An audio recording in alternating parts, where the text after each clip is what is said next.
Welcome to my channel Big Chill.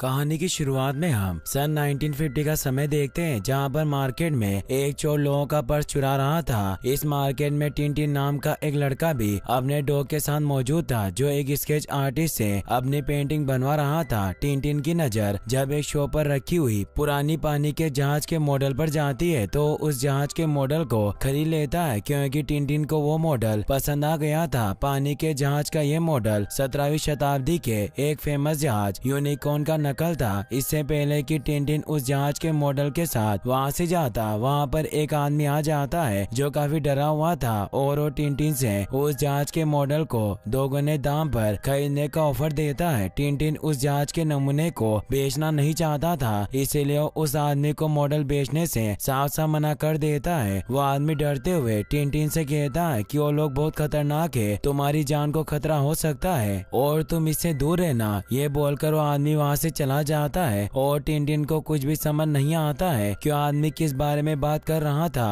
अब अचानक से टिंटिन के पास सखारी नाम का एक और आदमी आ जाता है, जो पहले वाले आदमी की तरह ही बहुत सारे पैसे देकर टिंटिन से यूनिकॉर्न जहाज का मॉडल खरीदना चाहता था। अब टिंटिन को शक होना शुरू हो जाता है कि जरूर उस जहाज के मॉडल में कोई खास बात है या फिर कोई रहस्य छुपा हुआ है, जिसकी वजह से सब उससे जहाज का मॉडल खरीदना चाहते हैं। इसीलिए टिंटिन सखारीन को भी जहाज का मॉडल बेचने से मना कर देता है और यूनिकॉर्न जहाज के मॉडल के साथ अपने घर वापस आ जाता है। अब टिंटिन यूनिकॉर्न जहाज के मॉडल के बारे में और अधिक जानना चाहता था, लेकिन इसी दौरान एक बिल्ली टिंटिन के कमरे में आ जाती है और जब टिंटिन का डॉग बिल्ली के पीछे भागता है तो इस दौरान टेबल पर रखी यूनिकॉर्न जहाज का मॉडल नीचे गिर जाता है और टूट जाता है। जहाज के मॉडल के टूटने से टिंटिन बहुत दुखी था और जब वो जहाज को अपने हाथों में उठाता है तो इस दौरान जहाज में से एक मेटल की स्टिक नीचे गिर जाती है और फर्नीचर के नीचे चली जाती है। टिंटिन उस मेटल के स्टिक को नहीं देख पाया था, इसीलिए जहाज को वापस से टेबल पर रखकर यूनिकॉर्न जहाज के बारे में और अधिक जानने के लिए लाइब्रेरी आ जाता है। लाइब्रेरी में हिस्ट्री की बुक से टिंटिन को पता चलता है कि सन 1676 में सर फ्रांसिस हेडॉक, जो यूनिकॉर्न जहाज के कैप्टन थे, वो जहाज में बेशकीमती मसाले और बहुत से कीमती सामान के साथ एक लंबे सफर पर निकले थे, लेकिन इस दौरान समुद्री लुटेरों ने यूनिकॉर्न शिप पर हमला कर दिया, जिसके बाद कभी भी यूनिकॉर्न शिप के बारे में कुछ भी पता नहीं चला। किसी को नहीं पता कि यूनिकॉर्न शिप के साथ क्या हुआ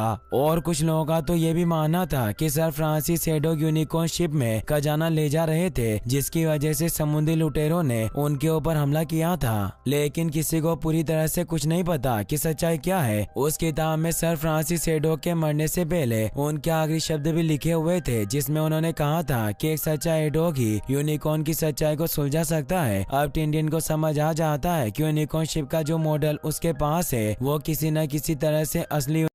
यूनिकॉर्न शिप से जुड़ा हुआ है, इसीलिए सभी लोग उससे यूनिकॉर्न शिप का मॉडल हासिल करना चाहते थे। इसके बाद टिंटिन अपने डॉग के साथ घर वापस आ जाता है और ये देखकर पूरी तरह से हैरान था कि किसी ने उसके घर से यूनिकॉर्न शिप के मॉडल को चुरा लिया था। टिंटिन को शक था कि जरूर ये काम सकारी ने किया होगा, क्योंकि वो मार्केट में किसी भी तरह से उससे यूनिकॉर्न शिप का मॉडल खरीदना चाहता था। इसके बाद टिंटिन अपने डॉग के साथ चुपके से सकारीन के महल में चला जाता है, जहाँ पर वो देखता है कि महल में सच में उसके यूनिकॉर्न शिप का मॉडल रखा हुआ था। टिंटिन उस मॉडल को अपने हाथों में उठा लेता है, क्योंकि उसे लग रहा था कि महल में उसके अलावा कोई और नहीं है, लेकिन टिंटिन गलत था, क्योंकि अगले पल सकारीन अपने नौकर के साथ टिंटिन के सामने था। टिंटिन सकारीन से कहता है कि यूनिकॉर्न शिप का यह मॉडल मेरा है, जिस पर सकारीन टिंटिन को ध्यान से यूनिकॉर्न शिप के मॉडल को देखने के लिए कहता है। टिंटिन जब ध्यान से देखता है तो उसे पता चलता है कि यूनिकॉर्न शिप का वो मॉडल उसका नहीं है, क्योंकि उसका मॉडल तो टेबल से नीचे गिरने की वजह से टूट गया था और ये वाला मॉडल बिल्कुल ठीक था। टिंटिन समझ जाता है कि सर फ्रांसिस हेडॉक ने जरूर यूनिकॉर्न शिप के दो मॉडल बनाए होंगे, जिनमें से एक मॉडल उसके पास था और दूसरा मॉडल यहाँ पर था। टिंटिन के दिमाग में इस समय काफी सारे सवाल घूम रहे थे और वो सकारीन से पूछता है कि आखिर फ्रांसिस ने यूनिकॉर्न के दो मॉडल क्यों बनाए होंगे। टिंटिन की बात सुनकर सकारीन समझ जाता है कि टिंटिन फ्रांसिस और यूनिकॉर्न शिप के बारे में काफी कुछ जानता है, लेकिन सकारीन टिंटिन को कुछ भी नहीं बताना चाहता था, इसीलिए उसे वहाँ से जाने के लिए कहता है। टिनटिन को सकारिन का नौकर दरवाजे तक छोड़ने के लिए आता है और वो टिनटिन से कहता है कि चीजें बहुत ही आसानी से खो जाती है। टिनटिन रास्ते भर ये सोचता आता है कि सकारिन के नौकर ने उससे ऐसा क्यों कहा कि चीजें काफी आसानी से खो जाती है। घर वापस आकर टिनटिन देखता है कि उसके कमरे का सामान चारों तरफ बिखरा हुआ था और ऐसा लग रहा था कि जैसे किसी ने उसके कमरे की तलाशी ली हो। दरअसल ये सब सकारिन के लोगों ने किया था क्योंकि यूनिकॉर्न शिप के मॉडल से गिरे मेटल के स्टिक को ढूंढ रहे थे, क्योंकि उसमें सीक्रेट मैसेज लिखा हुआ था और यही वजह थी कि सकारिन के नौकर ने टिनटिन से कहा था कि चीजें काफी आसानी से खो जाती है। टिनटिन का डॉग टेबल के नीचे यूनिकॉर्न शिप से गिरे मेटल के बारे में टिनटिन को बताने की कोशिश करता है और जब टिनटिन टेबल हटाकर देखता है तो उसे मेटल की स्टिक मिल जाती है जो अंदर से खोखली थी और उसके अंदर एक सीक्रेट मैसेज लिखा हुआ था। टिनटिन जब सीक्रेट मैसेज को अपने पर्स के साथ पैकेट में रख लेता है, अब टिनटिन के घर वो आदमी टिनटिन से मिलने आता है जो सबसे पहले टिनटिन से यूनिकॉर्न शिप का मॉडल खरीदना चाहता था और जिसने टिनटिन को सावधान रहने के लिए कहा था। टिनटिन को शक था कि वो आदमी उसे नुकसान पहुंचाने के लिए आया है, इसीलिए टिनटिन उसे घर के अंदर नहीं आने देता और उसकी तरफ अपनी गन तान देता है। अगले ही पल बाहर रोड पर से कुछ लोग उस आदमी को शूट करके मार देते हैं और कार से वहाँ से भाग जाते हैं। टिनटिन ये सब देखकर पूरी तरह से हैरान था। उस आदमी ने मरने से पहले अपने पास मौजूद न्यूज़पेपर पर टिनटिन को कुछ बताने की कोशिश कर रहा था, लेकिन इससे पहले कि वो टिनटिन को कुछ बताता उसकी डेथ हो जाती है। टिनटिन जब न्यूज़पेपर के उन सभी शब्दों को आपस में मिलाता है जिनके ऊपर उस आदमी ने मरने से पहले हाथ रखा था तो टिनटिन को एक शब्द मिलता है जो था कराबोडियो। उस आदमी के मर्डर केस की इन्वेस्टिगेशन दो पुलिस ऑफिसर कर रहे थे जो टिनटिन को बताते हैं कि जिस आदमी की डेथ हुई है वो एक स्पाई ऑफिसर था जो अंडरग्राउंड रहकर किसी खास मिशन पर काम कर रहा था। टिनटिन उन ऑफिसर से कराबोडियो शब्द के बारे में पूछता है कि क्या वो उस शब्द के बारे में कुछ जानते हैं। ऑफिसर्स टिनटिन को बताते हैं कि उन्हें उसके बारे में कुछ भी पता नहीं है, लेकिन अगर उन्हें कुछ पता चलेगा तो टिनटिन को जरूर बताएंगे। इसके बाद वो दोनों ऑफिसर टिनटिन से विदा लेकर जाने लगते हैं, लेकिन अगले ही पल एक पॉकेट मार उन दोनों ऑफिसर में से एक ऑफिसर का पर्स चुराने की कोशिश करता है, लेकिन ऑफिसर्स को इसके बारे में पता चल जाता है जिसकी वजह से डरकर वो चोर वहाँ से भागने लगता है। भागते हुए वो चोर टिनटिन से टकरा जाता है और इस दौरान वो बड़ी आसानी से टिनटिन का पर्स चुरा लेता है और टिनटिन को इसके बारे में पता भी नहीं चलता। ऑफिसर्स टिनटिन को जब बताते हैं कि उससे टकराने वाला आदमी चोर था तो टिनटिन को पता चलता है कि उसका पर्स चोरी हो चुका है। सीक्रेट मैसेज को खोकर टिनटिन बहुत दुखी होता है क्योंकि उसके पास मौजूद एक लौता क्लू भी अब उसके पास नहीं था। टिनटिन जब अपने घर वापस आता है तो उसे दरवाजे पर दो लोग एक बॉक्स ले जाते हुए दिखाई देते हैं जो असल में सकारिन के लोग थे और वो टिनटिन को बेहोश करके किडनैप कर लेते हैं और उसे बॉक्स में भरकर वहाँ से निकल जाते हैं। टिनटिन का डॉग टिनटिन को बचाने की बहुत कोशिश करता है, लेकिन वो टिनटिन को उन लोगों के ले जाने से रोक नहीं पाता। सकारिन के लोग टिनटिन को एक पानी के जहाज में ले आते हैं जिसका कैप्टन खुद सकारिन था। टिनटिन को जब होश आता है तो खुद को एक पिंजरे में कैद पाता है और उसके सामने सकारिन था जो टिनटिन को ठीक उसी प्रकार का सीक्रेट मैसेज दिखाते हुए उस सीक्रेट मैसेज के बारे में पूछता है जो टिनटिन को उसके पास मौजूद यूनिकॉर्न शिप के अंदर से मिला था। सकारिन के पास मौजूद सीक्रेट मैसेज को देखकर टिनटिन समझ जाता है कि जरूर सकारिन को ये सीक्रेट मैसेज उसके पास मौजूद यूनिकॉर्न शिप के मॉडल से मिला होगा। टिनटिन सकारिन को सीक्रेट मैसेज के बारे में कुछ भी नहीं बताता है, जिस बात पर गुस्सा होकर सकारिन वहाँ से चला जाता है और अपने आदमियों को टिनटिन पर नजर रखने के लिए बोलता है। टिनटिन का डॉग जो टिनटिन को ढूंढते हुए शिप पर आ गया था वो बड़ी चालाकी से दरवाजा बंद होने से पहले ही कमरे के अंदर चला जाता है और टिनटिन के हाथ की रस्सियों को काटकर उसे आजाद करा देता है। अब सकारिन के लोगों को भी पता चल जाता है कि अंदर कुछ तो गड़बड़ जरूर है क्योंकि टिनटिन ने दरवाजा अंदर से बंद कर रखा था और सकारिन के लोग किसी भी तरह दरवाजा खोलकर अंदर जाना चाहते थे। अब इससे पहले कि सकारिन के लोग अंदर आते टिनटिन अपने डॉग के साथ किसी तरह बहुत मुश्किल से खिड़की के रास्ते एक दूसरे कमरे में आ जाता है जिसमें रहने वाला आदमी टिनटिन पर हमला कर देता है। यह आदमी कोई और नहीं बल्कि इस शिप का कैप्टन और सर फ्रांसिस के खानदान का आखिरी वंशज आर्जीवल हेडोक था। टिनटिन आर्जीवल को विश्वास दिलाता है कि उसे कोई नुकसान नहीं पहुंचाएगा। इसके बाद आर्जीवल टिनटिन को सारी बात बात बताता है कि किस प्रकार सकारिन ने पैसे से उसके सारे आदमियों को खरीद कर उसके खिलाफ कर दिया और खुद शिप का कैप्टन बन गया। सकारिन आर्जीवल को उसी कमरे में कैद करके रखता था और उसे पीने के लिए शराब देता रहता था। टिनटिन को जब आर्जीवल के नाम और सरनेम के बारे में पता चलता है तो आर्जीवल से पूछता है कि क्या तुम सर फ्रांसिस के वंश से हो। इस पर आर्जीवल टिनटिन को सारी बातें बता देता है कि वो फ्रांसिस हेडोक के खानदान से ही है और फ्रांसिस हेडोक उसके ग्रैंडफादर थे। इसके बाद टिनटिन आर्जीवल हेडोक से यूनिकॉर्न जहाज और खजाने के बारे में पूछता है, जिसे सुनकर आर्जीवल हेडोक पूरी तरह से हैरान था क्योंकि ये राज की बातें तो पीढ़ी दर पीढ़ी उसके खानदान के लोगों को बताई गई थी। आर्जीवल टिनटिन को बताता है कि उसके ग्रैंडफादर के 3 बेटे थे और उसके ग्रैंडफादर ने मरने से पहले उसे यूनिकॉर्न शिप और खजाने के बारे में कुछ बताया था, लेकिन आर्जीवल ने अपने ग्रैंडफादर के मरने के गम में इतना शराब पी लिया था कि वो सब कुछ भूल गया। आर्जीवल से टिनटिन को जब पता चलता है कि सर फ्रांसिस के 3 बेटे थे तो वो समझ जाता है कि फ्रांसिस ने यूनिकॉर्न शिप के सिर्फ 2 मॉडल नहीं बनाए थे बल्कि 3 मॉडल बनाए थे और उन तीनों के अंदर सीक्रेट मैसेज छुपाया गया था, जिन्हें जब एक साथ मिलाया जाएगा तो उस जगह का लोकेशन पता चल जाएगा जहां सर फ्रांसिस का खजाना छुपाया गया है और ये खजाना सिर्फ एक सच्चा हेडोक ही ढूंढ सकता था। अब टिनटिन को पता था कि सकारिन जरूर उस तीसरे यूनिकॉर्न जहाज के मॉडल के पीछे पड़ा होगा ताकि सीक्रेट मैसेज को हासिल किया जा सके। टिनटिन किसी तरह बहुत मुश्किलों का सामना करते हुए सकारिन के कमरे में पहुंच जाता है जहां पर बड़े लेटर से उसे पता चलता है कि सकारिन मोरक्को जा रहा है। टिनटिन रेडियो सिग्नल की मदद से उन दोनों ऑफिसर्स तक मोरक्को आने का मैसेज भेज देता है जो CIA ऑफिसर के कातिल का पता लगा रहे थे और फिर इसके बाद टिनटिन को सकारिन के लोगों से बचते हुए किसी तरह बहुत मुश्किल से लाइफ सेविंग नाव में बैठकर आर्जीवल और अपने डॉग के साथ वहां से निकल जाता है। सकारिन के गार्ड टिनटिन और आर्जीवल को मारने की पूरी कोशिश करते हैं, लेकिन टिनटिन अपने तेज दिमाग की मदद से उन सभी के वार से बच जाता है। वहीं दूसरी तरफ दोनों CIA ऑफिसर्स काफी दिनों से उस चोर का पीछा कर रहे थे जिसने टिनटिन का पर्स चुराया था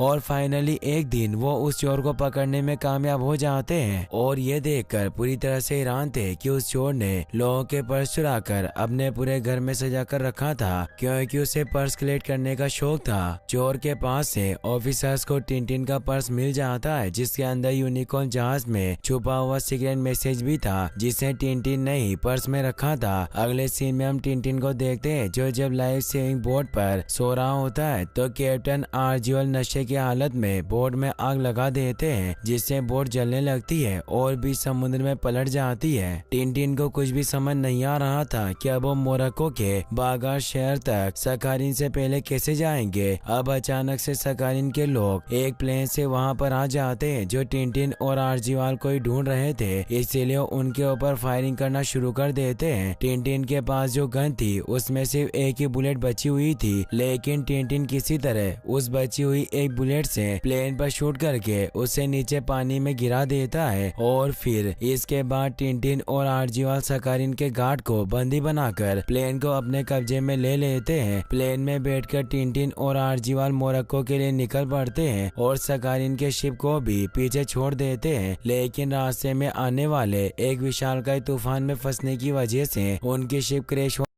जाती है और वो एक विशालकाय रेगिस्तान में क्रैश लैंडिंग करते हैं। इस दुर्घटना में टिनटिन बेहोश हो गया था और वो लगातार प्लेन के अगले हिस्से में तेजी से घूमते हुए प्लेन के विंग्स की तरफ बढ़ रहा था जिसके संपर्क में आने से उसकी डेथ भी हो सकती है, लेकिन समय रहते ही वहाँ पर आर्जीवल आ जाता है जो टिनटिन की जान बचा लेता है। आर्जीवल और टिनटिन इस समय एक ऐसे विशालकाय रेगिस्तान में फंसे हुए थे जहाँ दूर दूर तक किसी गाँव या शहर का कोई नामो निशान नहीं था। पानी की कमी की वजह से आर्जीवल को डिहाइड्रेशन होना शुरू हो जाता है और उन्हें रेगिस्तान में पानी के तालाब दिखाई देते हैं, लेकिन जब वो तालाब के पास पहुंचते हैं तो वहां पर तालाब नहीं बल्कि रेत था। डिहाइड्रेशन की वजह से कैप्टन हेडोक को विजन आना शुरू हो जाता है जिसमें वो समुद्र के बीच में सफर कर रहे यूनिकॉर्न शिप को देखते हैं जिसके कैप्टन थे फ्रांसिस हेडोक। कैप्टन हेडोक टिनटिन को बताते हैं कि सफर के दौरान समुद्री लुटेरों ने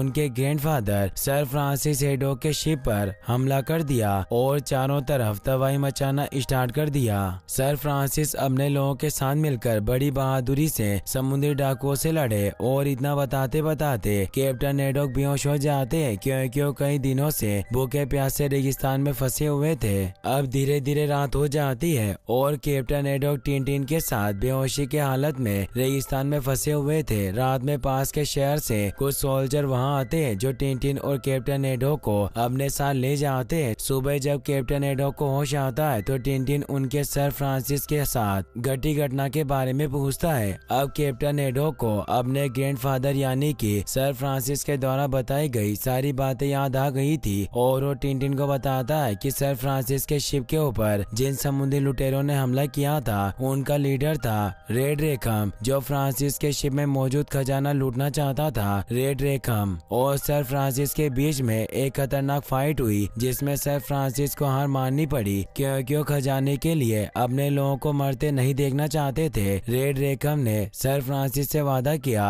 कि वो खजाना लेने के बाद उनके लोगों को नहीं मारेगा, लेकिन उसने झूठ बोला था क्योंकि खजाना मिलने के बाद उसने फ्रांसिस के सारे लोगों को समुद्र में फेंक कर मार दिया और सर फ्रांसिस को बंदी बना लिया। सर फ्रांसिस अपने लोगों की मौत से बहुत दुखी थे और वो इतना आसानी से हार मानने वाले नहीं थे। सर फ्रांसिस ने किसी तरह खुद को आजाद कर लिया और बारूद में आग लगाकर पूरे शिप को ब्लास्ट कर दिया, जिसमें रेड रेकम के साथ ही उसके सारे साथी मारे गए और सर फ्रांसिस किसी तरह बच निकले। सर फ्रांसिस ने अपनी बड़ी सी हेड में कुछ खजाना बचा लिया था। रेड रेकम ने मरने से पहले फ्रांसिस को श्राप दिया था कि वो इस जन्म में ना सही लेकिन किसी और जन्म में फ्रांसिस से बदला जरूर लेगा। अब कैप्टन हेडोक को सारी बातें समझ में आ जाती है कि सकारिन रेड रेकम के खानदान से है और वो अपने पूर्वज रेड रेकम के मौत का बदला कैप्टन हेडोक से लेना चाहता है और यही वजह थी कि वो यूनिकॉर्न शिप के तीनों मॉडल को हासिल करना चाहता था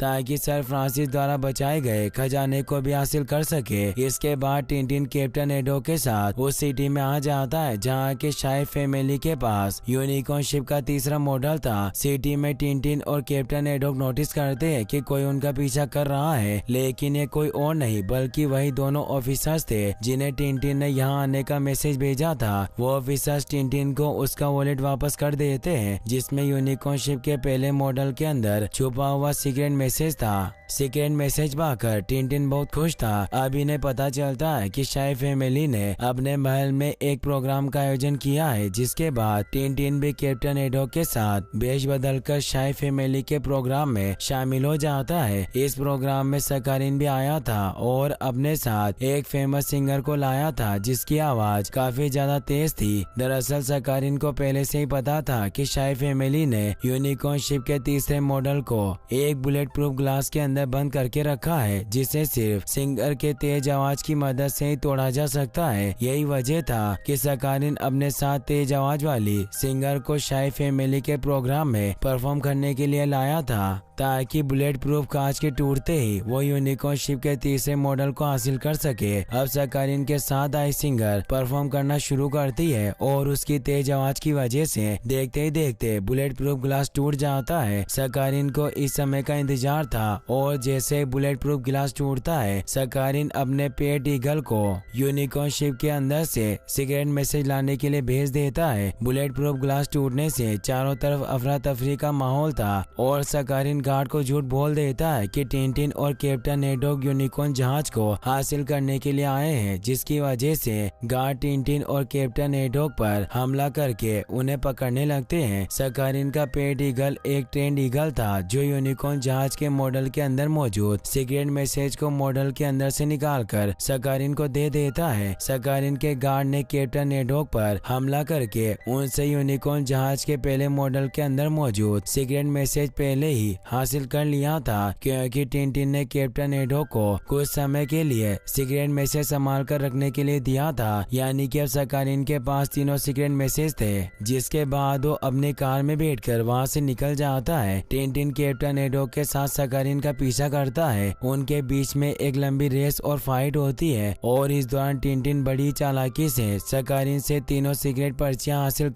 कर लेता है। अब इससे पहले कि टिनटिन तीनों पर्चियों को मिलाकर खजाने के सीक्रेट लोकेशन का पता लगाता, सकारिन कैप्टन हेडोक के बदले उससे तीनों पर्चियां देने के लिए कहता है और कैप्टन हेडोक को समुद्र में फेंक देता है। टिनटिन को ना चाहते हुए भी कैप्टन हेडोक को बचाने के लिए जाना पड़ता है और सकारिन का ईगल उसे तीनों पर्चियां लाकर दे देता है, जिसके बाद सकारिन अपने आदमियों के साथ वहाँ से निकल जाता है। टिनटिन कैप्टन हेडोक को बचा लेता है, लेकिन अब सकारिन वहाँ से जा चुका था। टिनटिन को एक आइडिया आता है और वो उन दोनों ऑफिसर्स को सकारिन की सारी सच्चाई और उसके शिप का लोकेशन बता देता है, जो अब तक टिनटिन की मदद करते आ रहे थे। पुलिस को भी काफी समय से सकारिन की तलाश थी, क्योंकि उसने बहुत सारे क्राइम किए थे। इसलिए टिनटिन पुलिस ऑफिसर्स की मदद से कैप्टन हेडोक के साथ उस बंदरगाह पर पहले ही पहुंच जाता है, जहां पर सकारिन शिप से आने वाला था। सकारिन जब शिप से उतरकर अपनी कार में बैठने लगता है तो कैप्टन हेडोक क्रेन से सकारिन को उसके कार के साथ हवा में उठा लेते हैं, लेकिन सकारिन बड़ी चालाकी से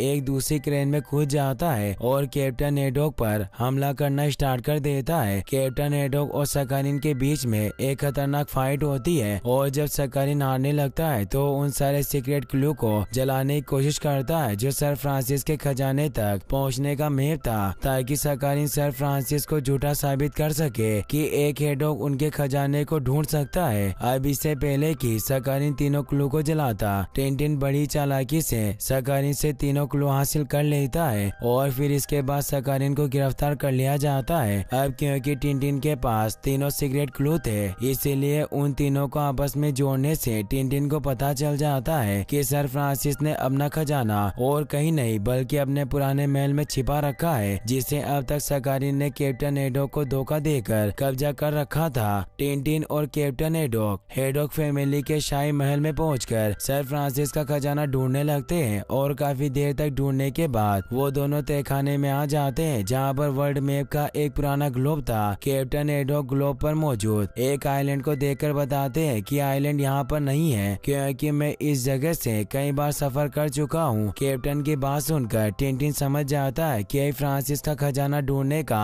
आखिरी क्लू है, क्योंकि फ्रांसिस ने कहा था कि सिर्फ एक सच्चा हेडेक ही उनके खजाने को ढूंढ सकता है, जो समुद्र के बारे में सब कुछ जानता हो। उस अननोन आइलैंड पर प्रेस करने से वो ग्लोब खुल जाता है, जिसके अंदर फ्रांसिस का खजाना था। अपने दादा का खजाना पाकर कैप्टन हेडोक बहुत खुश होते हैं। टिनटिन जब कैप्टन हेडोक को बताता है कि तीनों सीक्रेट क्लू में से एक क्लू उस जगह का भी है जहाँ सर फ्रांसिस की शिप डूबी थी और वहाँ पर पूरे 400 किलो का सोना मौजूद है, तो कैप्टन हेडोक टिनटिन के साथ उस जगह की खोज में जाने के लिए राजी हो जाते हैं। और इसी के साथ ये मूवी यहीं पर खत्म हो जाती है।